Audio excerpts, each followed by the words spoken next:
పాకిస్తాన్ పరిస్థితి రోజు రోజుకు దిగజారిపోతోంది. పహల్గాం దాడి తర్వాత పాకిస్తాన్కు సింధు జలాలను భారత్ పూర్తిగా నిలిపివేసింది. దీంతో పాకిస్తాన్లో తీవ్ర ఆర్థిక సంక్షోభం తలెత్తింది.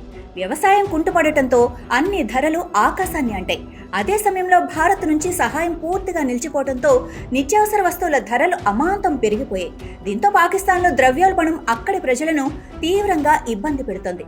నిత్యావసర వస్తువుల ధరలు పెరగడంతో ప్రజలు తీవ్ర ఆందోళన చెందుతున్నారు. తాజాగా టమాటా ధర పాకిస్తాన్ వాసులను భయపెడుతోంది. కిలో టమాటా ఇప్పుడు ఏకంగా 400 రెట్లు పెరిగి 600 రూపాయలు దాటింది. ఈ పెరుగుదల ఇప్పుడు పాకిస్తాన్ ఆర్థిక వ్యవస్థ దుస్థితికి అద్దం పడుతోంది.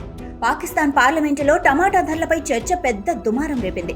ఒక టమాటాను పార్లమెంటులోకి తీసుకువచ్చిన ఎంపీ దానికోసం 75 రూపాయలు ఖర్చు చేసినట్లు చెప్పారు. ఇది కూడా చాలా కష్టంగా దొరికిందని చెప్పడంతో ప్రతిపక్షాలు పాకిస్తాన్ ప్రభుత్వ తీరుపై తీవ్ర ఆగ్రహం వ్యక్తం చేస్తున్నాయి. ధరలను నియంత్రించడంలో ప్రభుత్వం విఫలమైందని తీవ్ర విమర్శలు గుప్పిస్తున్నాయి.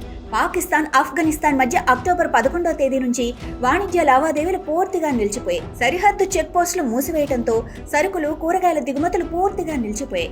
దీనివల్ల రోజుకు సుమారు 1 మిలియన్ అమెరికన్ డాలర్ల నష్టం జరుగుతోంది. సుమారు 5,000 కంటైనర్లు సరిహద్దుల్లో నిలిచిపోయాయి. వాటిలో కూరగాయలు పూర్తిగా చెడిపోయాయి. ప్రస్తుతం పాకిస్తాన్లో కూరగాయల ధరలు ఆకాశాన్ని అంటుతున్నాయి. కిలో టమాటా ధర 600, బెండకాయలు 300, అల్లం 750, వెల్లుల్లి 400, ఉల్లిపాయలు 200, క్యారెట్లు 250 రూపాయలు పలుకుతున్నాయి. ఏపీలో 10 రూపాయలు విలువైన కొత్తిమీర కట్ట పాకిస్తాన్లో 80 రూపాయలు పైనే పలుకుతోంది. దీంతో ఇప్పుడు అన్ని ధరలు ఒక్కసారిగా ఆకాశాన్ని అంటుతున్నాయి. భారత్ నుంచి వ్యాపార లావాదేవీలు కొనసాగిన సమయంలో పాకిస్తాన్ ప్రజలు సుఖంగా ఉన్నారని, ఇప్పుడు అన్ని విధాలుగా ఇబ్బందులు పడుతున్నారని ప్రతిపక్ష ఎంపీ పార్లమెంటులో ఆరోపించారు. పాకిస్తాన్లో పరిస్థితి రోజు రోజుకు దిగజారిపోతోందని ఆవేదన వ్యక్తం చేశారు. తక్షణమే పాకిస్తాన్ ప్రభుత్వం రాజీనామా చేయాలని డిమాండ్ చేశారు.